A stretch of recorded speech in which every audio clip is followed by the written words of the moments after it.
Nuestro Padre Jesús Nazareno, sinasamba ka namin, pinipintuho ka namin, aral mo ang aming buhay at kaligtasan.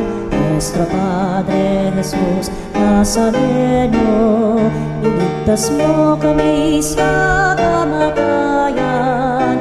Ang krus mong pinamatayan ay sagisag ng aming kaligtasan. Nuestro Padre Jesús Nazareno, dinarangal ka namin. Nuestro Padre Jesús Nazareno, inulwalhati ka namin. Nuestro Padre Jesús Nazareno, inarangal ka namin. Nuestro Padre Jesús Nazareno, inulwalhati ka namin.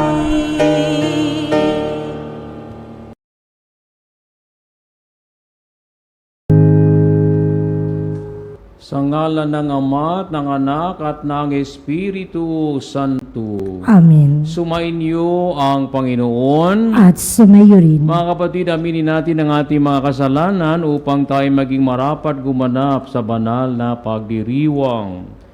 Inaamin ko sa makapangyarihang Diyos at sa inyo mga kapatid na lubha akong nagkasala sa isip, sa salita, sa gawa, at sa aking pagkukulang. Kaya isinasamo ko sa mahal na Birheng Maria, sa lahat ng mga anghel at mga banal, at sa inyo mga kapatid upang ako'y panalangin sa Panginoong ating Diyos. Kaawaan tayo na makapangyarihang Diyos, patawarin tayo sa ating mga kasalanan at patnubayan tayo sa buhay na walang hanggan. Amen. Panginoon, kaawaan mo kami. Panginoon, kaawaan mo kami. Kristo, kaawaan mo kami. Kristo, kaawaan mo kami. Panginoon, kaawaan mo kami. Panginoon, kaawaan mo kami. Manalangin tayo. Ama naming makapangyarihan, sa iyong pagmamahal na aming maasahan, nagiging dalisay at matibay ang iyong sambayanan. Hindi ito makaiiral kapag hindi mo pinatnubayan. Kaya't sa pagsubaybay mo, lagi mo kaming pangasiwaan. Sa pamamagitan ni Jesucristo kasama ng Espiritu Santo magpa sa walang hanggan. Amen. Pagbasa mula sa ikalawang aklat ng mga hari. Noong mga araw na iyon, sa Syria, ay may isang pinuno ng hukbo na labis na kinalulugdan ng hari, pagkat matapang siya, makapangyarihan at pinapatnubayan ng Panginoon. Kaya laging matagumpay ang Syria. Ngunit siya'y ketongin, siya ay sinaaman. Minsan, ang mga taga-Syria ay nakabihag ng isang babaeng Israelita. Ginawa nila itong katulong ng asawa ni Naaman. Sinabi nito sa kanyang Panginoon, kung ang asawa ninyo ay lalapit sa propeta sa Samaria, tiyak nagagaling siya. Ang sinabi ng Israelita ay sinabi ng babae kay Naaman. Nagpunta naman ito sa hari at ibinalita ang sinabi ng utusan ng kanyang asawa. Sinabi naman ng hari, pumunta ka at pagdadalan kita ng sulat sa hari ng Israel. At lumakad nga si Naaman. May dala siyang 30,000 putol na pilak, 6,000 pirasong ginto at 10 magagarang kasuotan. Dala rin niya ang sulat para sa hari ng Israel. Anang sulat, mahal na Haring Horam, ang may dala nito'y si Naaman na aking lingkod. Ipinakikiusap kong pagalingin mo ang kanyang ketong. Nang mabasa ito ng hari ng Israel, ginahak niya ang kanyang kasuotan at sinabi, ako ba'y Diyos na maaaring pumatay at bumuhay? Bakit sa akin niya pinapupunta ang taong ito para pagalingin sa kanyang sakit? Baka naman humahanap lang siya ng dahilan para magdigmaan kami. Nang mabalitaan ni Eliseo ang ginawa ng hari, ipinasabi niya, "Bakit ninyo gahakin ang iyong kasuotan? Sa akin ninyo siya't papuntahin para malaman nilang may isang propeta rito sa Israel." Ipinasabi nga ni Haring Horam kay Naaman na ang hanapin nito'y si Eliseo. Kaya sumakay ito sa kanyang karwahe at nagpunta kay Eliseo, kasama ang marami niyang kawal na kabayuhan. Ipinasabi sa kanya ni Eliseo, "Pumunta ka sa ilog Hordan, lumubog ka ng 7 beses at mananauli sa dati ang iyong katawan. Gagaling ang iyong ketong." Nang marinig ang sinabi ni Eliseo, nagalit si Naaman at padabog na umalis. Sinabi niya, "Akala ko pa na may sasalubungin niya ako." Tatayo siya ng tuwid, tatawagan ng Diyos niyang Panginoon sa ilog Hordan, at itatapat sa akin ang kanyang kamay upang ako'y gumaling. Bakit doon pa niya ako pasisisirin? Bakit hindi sa alinman sa mga ilog ng Damasco, tulad ng Abana at ng Farfar? Hindi ba't may malinis alinmang tubig sa Israel? Siguro na may mas madali akong gagaling kung doon ako maliligo. At galit na galit siyang umalis. Lumapit sa kanya ang kanyang mga katulong at sinabi, "Panginoon, hindi ba't gagawin ninyo kahit mahirap riyan ang ipagawa sa inyo ng propeta? Gaano pa iyang pinaguhugas ng kayo para luminis?" Kaya nang mapag-isip-isip ni Naaman, lumusong siya ng ilog Hordan at lumubog ng 7 ulit. At tulad ng sinabi ni Eliseo, na nauli sa dati ang kanyang katawan, kuminis ang kanyang balat tulad ng balat ng sanggol. Si Naaman at ang kanyang mga kasama ay nagbalik kay Eliseo. Sinabi niya, "Ngayon napatunayan kong walang ibang Diyos sa ibabaw ng lupa, kundi ang Diyos ng Israel." Ang salita ng Diyos. Salamat sa Diyos. Aking kinasasabikan ang Diyos na nabubuhay. Aking kinasasabikan ang Diyos na nabubuhay.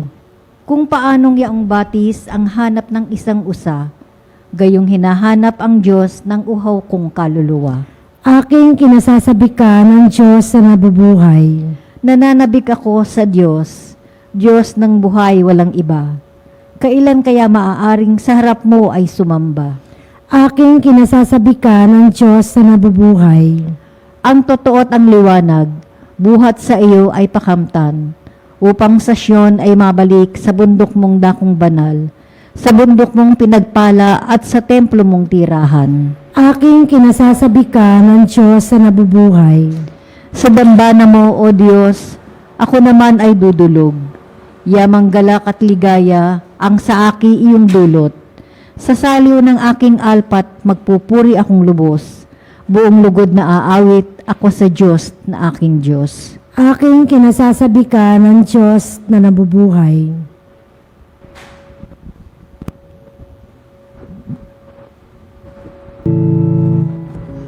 Luwalhati at papuri, Panginoon Jesucristo.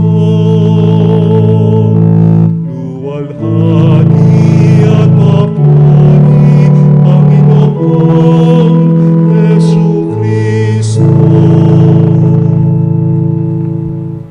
Umaasa ako sa Diyos, nagtiwala ng lubos, sa salitang nagdudulot ng pag-ibig na mataos upang kamtin ang pagtubos. Sumainyo ang Panginoon. At sumayo rin. Ang mabuting balita ng Panginoon ayon kay San Lucas. Papuri sa iyo, Panginoon. Nang dumating si Jesus sa Nazaret, sinabi niya sa mga nasa sinagoga, "Tandaan ninyo, walang propeta ang kinikilala sa kanyang sariling bayan. Ngunit sinasabi ko sa inyo, maraming babaeng balo sa Israel noong kapanahonan ni Elias nang hindi umulan sa loob ng 3 taon at kalahati. at na magkaroon ng matinding tagutom sa buong lupain. Subalit hindi sa kanino man sa kanila pinapunta si Elias, kundi sa isang babaeng balo sa Sarepta, sa lupain ng Sidon. Sa dinami-dami ng mga kitongin sa Israel, noong kapanahunan ni Eliseo, walang pinagaling isa man sa kanila. Sinaaman pang taga-Syria ang pinagaling. Galit na galit ang lahat ng nasa sinagoga nang marinig ito. Nagtindigan sila at ipinagtabuyan siyang palabas sa taluktok ng burol na kinatatayuan ng bayan upang ibulid sa bangin. Ngunit dumaan siya sa kalagitnaan nila at umalis. Mga kapatid, mga kapanalig, ang Ebanghelyo ng Panginoon. Pinupuri ka namin, Panginoong Jesucristo. Diyos ay mapagmahal. Ang ating Diyos ay mapagkalinga. Ang ating Diyos ay mapagpatawad. Sa lahat, as in, sana all talaga. Ha? Subalit meron siyang tila bagang kinikilingan. Sino-sino ito? Ito yung mga mahihina, ito yung mga outcast, no? Okay, the least, the last, and the lost. Ito po yung kanyang priority. Ang sabi nga dito marami namang balo sa Israel. Pero ang pinapunta ng Diyos sa pamagitan ng ni Propeta Elias ay isang balo sa Sarepta. Ayan, tapos maraming may ketong sa Israel o sinaaman pa taga Syria ang pinagaling. Ayan. So, may priority ang Panginoon. At ang priority niya ay talaga namang yung nangangailangan. Ang sabi nga ng Panginoon ay napunta siya upang hanapin ang mga nawawalang tupa ng Israel. The lost, di ba? Yan ang priority niya. Kaya mga kapatid, sisters and brothers, mga kapanalig, may tuturing natin ang mga sarili ko minsan na tayo ay lost sheep. Mga tupang ligaw dahil sa ating pagkakasala, tayo ay lumayo sa Diyos. Pero gaano man kalaki ang kasalanan natin, mas malaki pa rin ang pagmamahal, pag-ibig at pagkalinga, pagpapatawad ng Diyos. Kaya itong panahon ng Kwaresma, hindi dapat tayo nahihiya, mag-atubili na lumapit sa Diyos. Gaano man kalaki ang ating kasalanan. Sa totoo lang, araw-araw naman tayong tinatawag sa pagsisisi sa ating mga kasalanan. As in, araw-araw. Subalit sa panahon ng Kwaresma ay may diin. May diin. Kaya sana ay buksan natin ng ating kalooban, puso't isipan sa kanyang pananawagan na manumbalik sa kanya, to return to Him. Ayan, tumalikod tayo sa kasalanan. Itong panahon ng Kwaresma ay matinding pananawagan sa atin na bumalik sa kanya. At tayo ay hindi niya sisipayuin. Tayo ay hindi niya tatanggihan, bagkus tayo ay kanyang yayakapin. No? Naalala natin yung kwento ng the prodigal son, malaking kasalanan ng ginawa ng anak, no, na bunso. Nilustay ang ari-arian ng kanyang ama. Buti nila na-realize niya na maling ginawa niya at bumalik siya. Ang sabi nga niya ay nag-practice nga siya, di ba, na hindi na siya karapat-dapat ituring na anak. At okay lang sa kanya na ituturing siyang servant, no? Utusan, alipin, dahil yun sa kanya pagsisisi, handa siyang harapin ng mga ganong senaryo. sitwasyon, kinalalagyan. Pero ang ama, nung nakita siya na bumabalik, sinalubong, niyakap, hinalikan, at binigyan ng pansuot, binigyan ng singsing, binigyan ng panyapak. Ano po ibig sabihin nun? Ibinalik sa kanya ang kanyang dignidad bilang mahal niyang anak. Ganyan po ang ating Panginoon. Ganyan ang pag-ibig ng Diyos sa atin. Muli mga kapatid, mga kapanalig, huwag nating sayangin itong panahon ng Kwaresma upang bumalik sa Panginoon. Well, kung hindi naman tayo tumalikod sa Panginoon, palalimin pa natin ang ating pananampalataya. Sana ay mas maging malapit pa tayo sa Diyos, that we may become closer to God more than ever. To be closer to God, mas malapit tayo sa Panginoon. Kaya nga, itong panahon ng Kwaresma ay may 3 haligi. I would like to repeat this, time and time again. Napakahalaga pang 3 haligi ng Kwaresma. Una ay panalangin. Panalangin, talagang ito yung panahon na dapat nagdadasal tayo ng taimtim, At dito sa panalangin, isasama natin ang mga sakramento. Kasi sa bawat sakramento, may panalangin po talaga yan, Okay? So, lalo-lalo yung sakramento ng kumpisal. Ayan. Sakramento ng banal na Eucharistia, ang ating pagsisimba. Sakramento ng kasal. Dapat talaga ay yung mga mag-asawa ay kakasal sa simbahan, haharap sa Diyos, upang mabasbasan ng pagsasama. Yan na ilang lamang napakalaga ng mga sakramento. At ganoon din yung anointing of the sick. Alam po natin, yung misa po natin talaga isa sa mga priorities natin ay ang mga may sakit, may karamdaman. Kaya yung mga in danger of death, nasa panganib ng kamatayan, na serious illness, ay sana ay magdesisyon na po kayo, mga kapanalig, na magpatawag ng pari para po kayo ay makapagkumpisal at mapahira ng banal na langis. 2 sakramento kaagad yun, anointing of the sick, okay, and confession. And of course, dapat meron din yung yung Holy Eucharist, okay, yung sacred host na dinadala ng pari, okay, para makatanggap ng Holy Communion. So, 3 sacraments, napakahusay, napakaganda po niyan. Okay, at kung luluubin ng Diyos, gagaling po ang mga may sakit.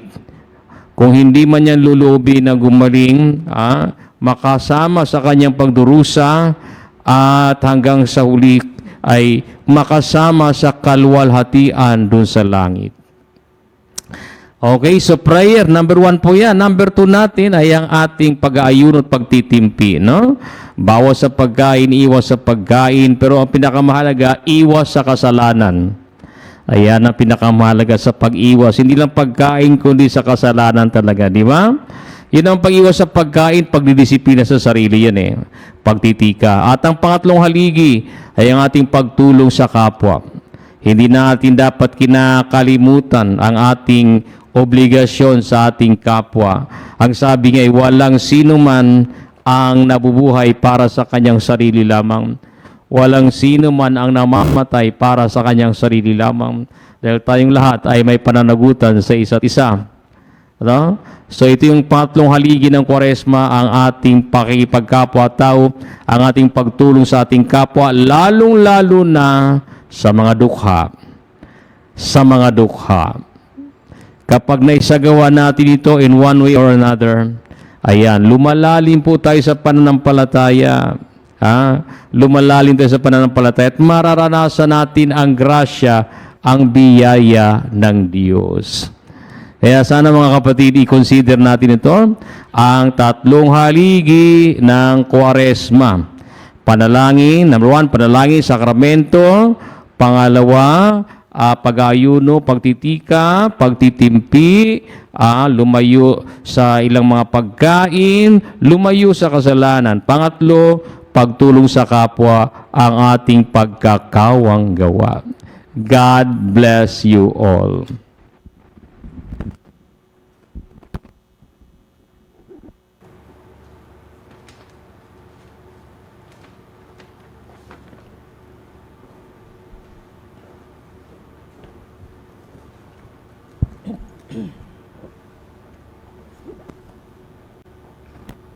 Jesus ay hindi tinanggap sa kanyang sariling bayan. May pananampalatayang tinatanggap natin siya bilang ating Panginoon at tagapagligtas. Sa panalangin at nananalangin tayo sa ngalan niya. Ang itutugon, Panginoon, dinggin mo ang aming panalangin. Panginoon, dinggin mo ang aming panalangin. Ang mga pinuno ng simbahan, naway magpahayag ng salita ng Diyos nang may tapang at isabuhay ito ng may paninindigan. Manalangin tayo sa Panginoon. Panginoon, dinggin mo ang aming panalangin. Ang mga magulang na Kristiyano, naway maging malakas upang makasunod kay Kristo na siyang daan at ang katotohanan at ang buhay. Manalangin tayo sa Panginoon. Panginoon, dinggin mo ang aming panalangin. Ang ating pagpapakasakit ngayong Kwaresma, naway gawin nating higit na bukas sa mapanligtas na pag-ibig ng Diyos. Manalangin tayo sa Panginoon. Panginoon, dinggin mo ang aming panalangin. Ang mga may sakit na nahihirapan sa kanilang kalagayan, naway makita ang presensya ng Diyos sa kanilang buhay sa pamamagitan ng pangangalaga at malasakit ng kanilang mga pamilya. Manalangin tayo sa Panginoon. Panginoon, dinggin mo ang aming panalangin. Ang mga yumao na nasa piling ng Diyos, naway magtamasa ng walang hanggang kapayapaan. Manalangin tayo sa Panginoon. Panginoon, dinggin mo ang aming panalangin. Sa ilang sandali ng katahimikan, ipanalangin natin ang kagalingan at natatanging kahilingan ng ating mga Eucharistic advocates.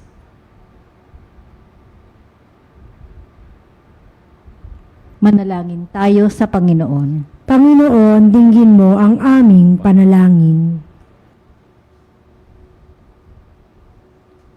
Ama naming makapangyarihan, sapagkat wala sa aming lumalapit kay Jesus, kung hindi mo kami akayin sa Kanya, gawin mo kaming lahat na kaisa niya upang kami ay makasama mo ngayon at magpa sa walang hanggan. Amen.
Manalangin kayo mga kapatid upang ating paghahain ay kalugdan ng Diyos, Amang makapangyarihan. Tanggapin nawa ng Panginoon itong paghahain sa iyong mga kamay, sa kapurihan niya at karangalan sa ating kapakinabangan at sabong sa banang banal.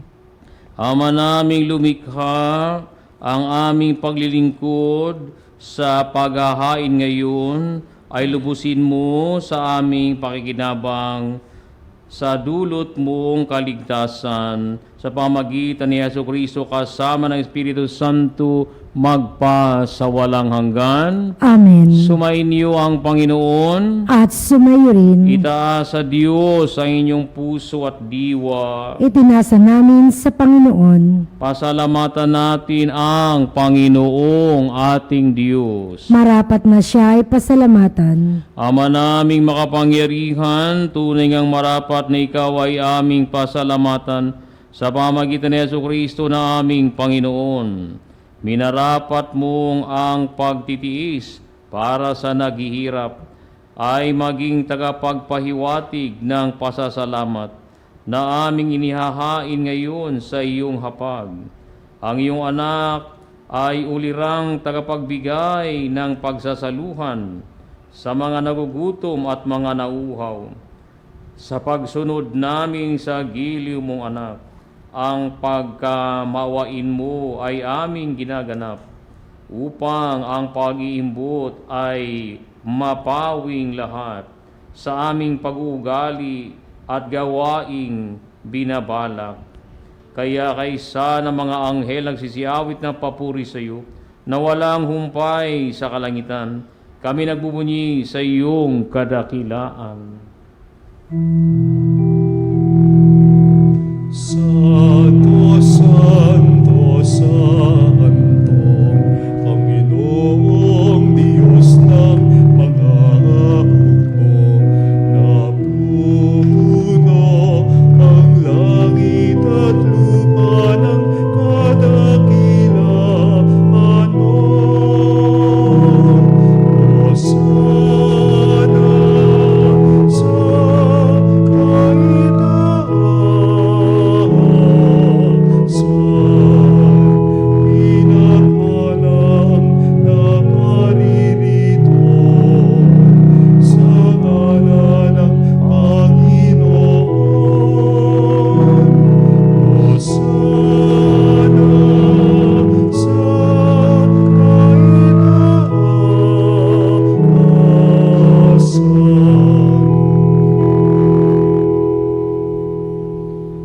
Ama naming banal, ikaw ang bukal ng lahat ng kabanalan. Kaya sa pamagitan ng iyong Espiritu, gawin ng banal na makaloob nito upang para sa amin ay maging katawan at dugo ng aming Panginoong Heso Kristo. Bago niya pinagtiis ang kusang loob na maging handog, hinawakan niya ang tinapay, pinasalamatan kaniya. Pinaghati-hati niyang tinapay, niabot sa kanyang mga alagad at sinabi, "Tanggapin ninyong lahat ito at kanin. Ito ang aking katawan na ihahandog para sa inyo."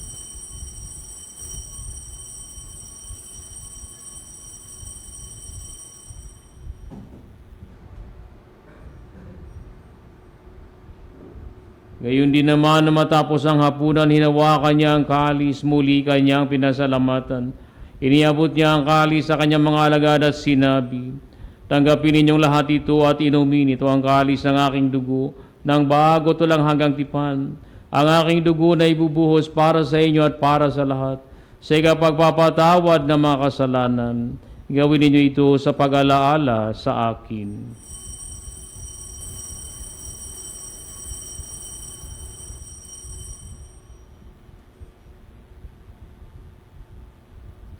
Ipagbunyi natin ang misteryo ng pananampalataya.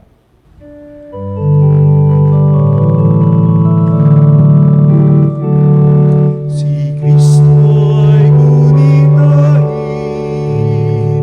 sarili ay linihain.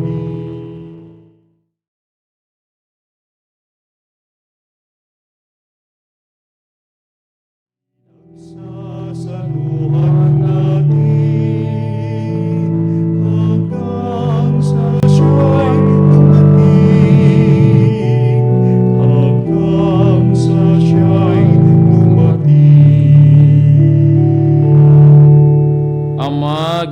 Ginagawa namin ngayon ang pag-alala sa pagkamatay at muling pagkabuhay ng iyong anak. Kaya dinialay namin sa iyong tinapay nagbibigay buhay at ang kalis nagkakalob ng kaligtasan.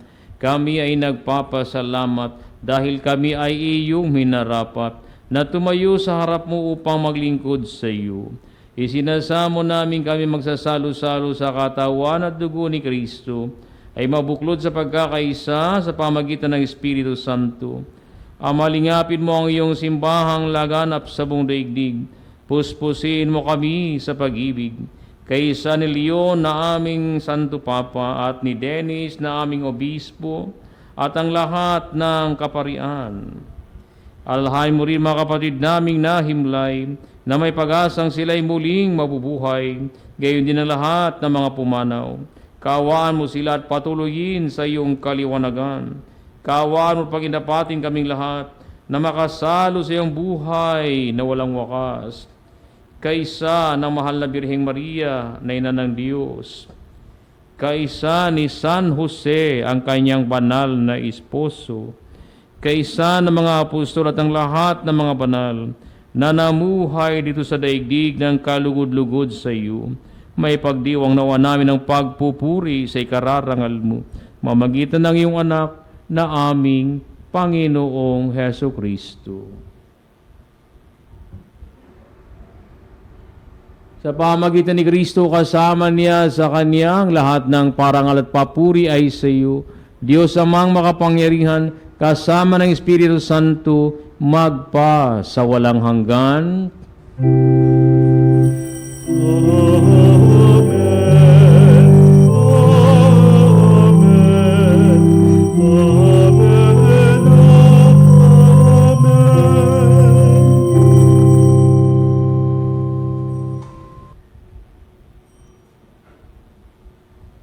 Sa tagubilin ng mga nakagagaling na utos at turo ni Jesus na Panginoon natin at Diyos, ipahayag natin ang lakas loob.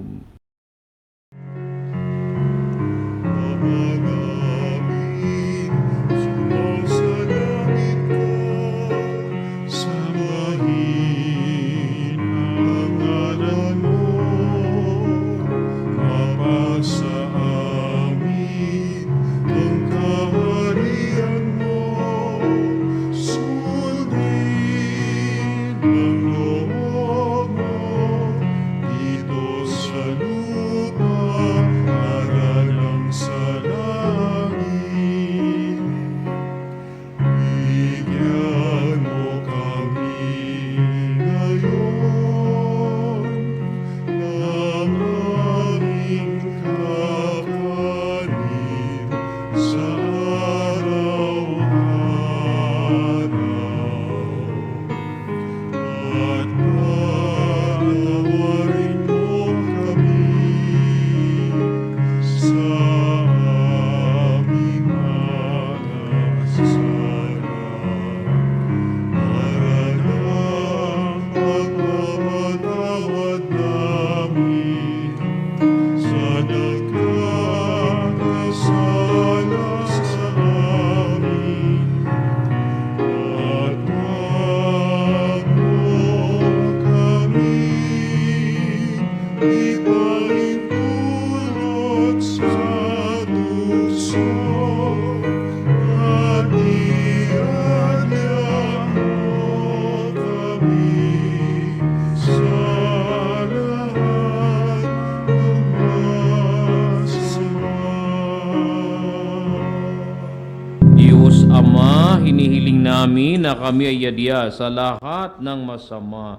Pagkalooban ng kapayapaan, araw-araw, iligtas sa kasalanan at ilayo sa lahat ng kapahamakan, samantalang aming pinananabikan ang dakilang araw ng pagpapahayag ng tagapagligtas naming si Heso Kristo. Sapagkat iyo ang kaharian, kapangyarihan at kapurihan, magpakailanman. Amen.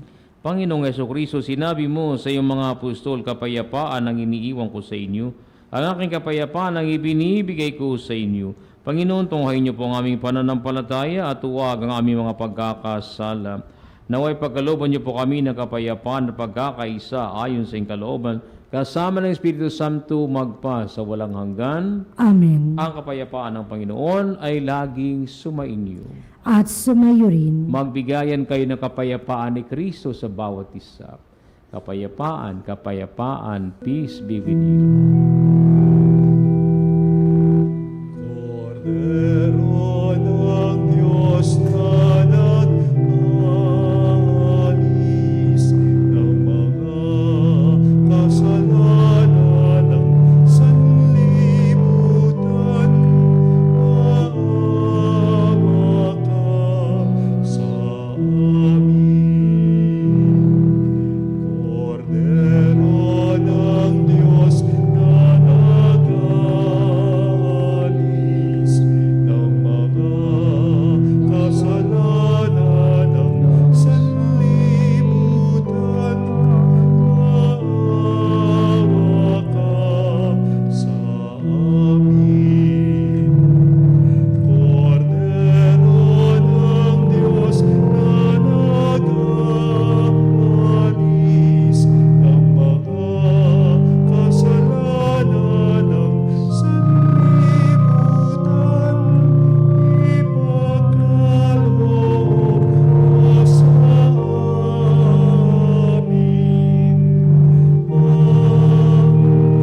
ang kapayapaan.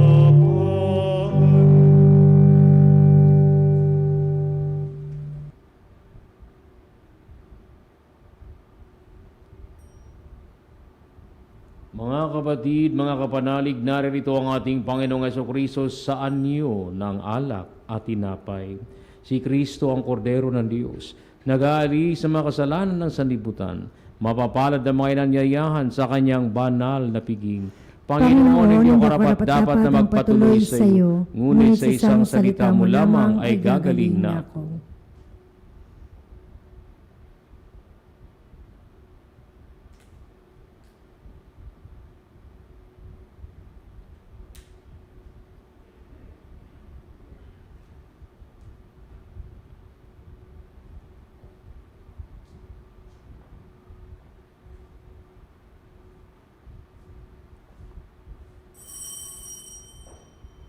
Mga kapanalig, ating dasalin ang komunyong espiritual.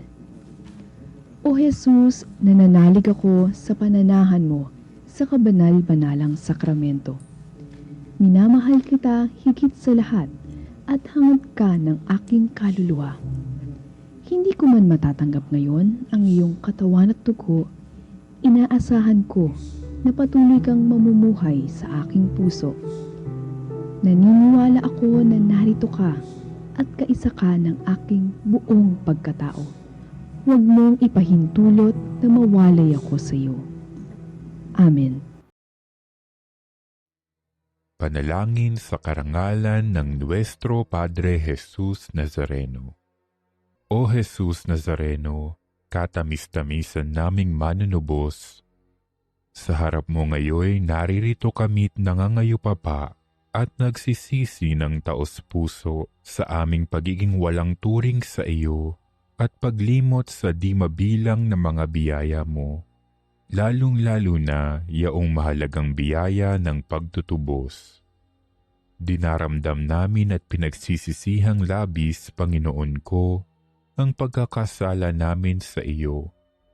Ikinalulungkot namin ang pagiging dahilan ng pagpapasan mo ng krus na iyan sa gitna ng mga hirap at kapaitan, hanggang sa inihandog mo ang iyong buhay sa bundok ng Kalbaryo, sa pagkaibig mo lamang na matubos kami at ang sangkatauhan mula sa sala. Pakabanalin mo, O Panginoon, ang aming pagnanais at ipagtanggap mo sa amin ang iyong biyaya. Maging tagapamagitan nawa ang iyong ina, ang kalinis-linisang Birheng Maria.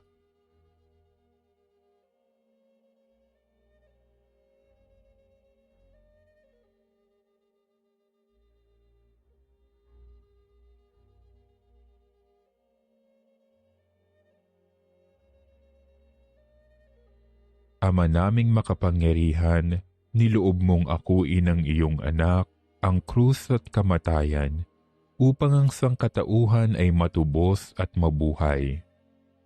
ang pag-ako namin sa krus at kamatayan dito sa lupa, ayon sa diwa ng pagsunod sa iyong loob, na ginanap ng iyong anak, ay magpagindapat nawa naming kamtin ang lubos na katubusan at pagkabuhay sa iyong piling, sa pamamagitan ni Hesukristo, kasama ng Espiritu Santo, magpasawalang hanggan. Amen. Nuestro Padre Jesus Nazareno, Panginoon namin at Diyos, kaawaan mo kami. Ama naming mapagmahal, ang pagsasalo namin sa banal na pakikinabang ay magdulot nawa ng kadalisayan at magkaloob ng kapayapaan sa pamagitan ni Jesucristo kasama ng Espiritu Santo magpa sa walang hanggan. Amen. Mamaya mga kapanalig, sama-sama po tayo sa ating programang Hello Father 911 Monday edition mula po sa Diocese of Novaliches. Sumainyo ang Panginoon. At sumayo rin. Naway pagpalain kayong lahat ng makapangyarihang Diyos, Ama, Anak, at Espiritu Santo. Amen. Ang misa ay naialay na. Manatili tayo sa pag-ibig ng Diyos. Salamat sa Diyos.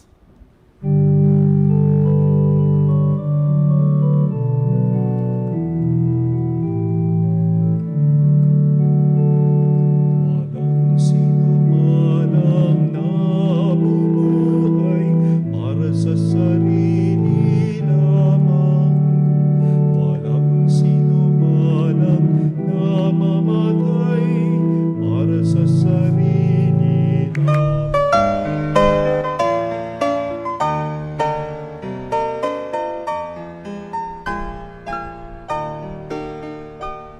Nuestro Padre Jesus Nazareno, sinasamba ka namin, pinipintuho ka namin, aral mo ang aming buhay at kaligtasan.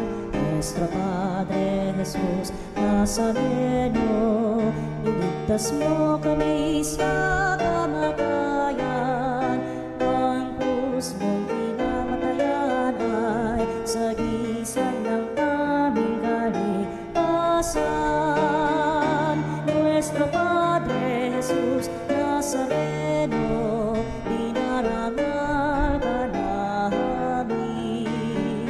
Nuestro Padre Jesus Nazareno, inulwalhati ka namin. Nuestro Padre Jesus Nazareno, inarangal ka namin. Nuestro Padre Jesus Nazareno,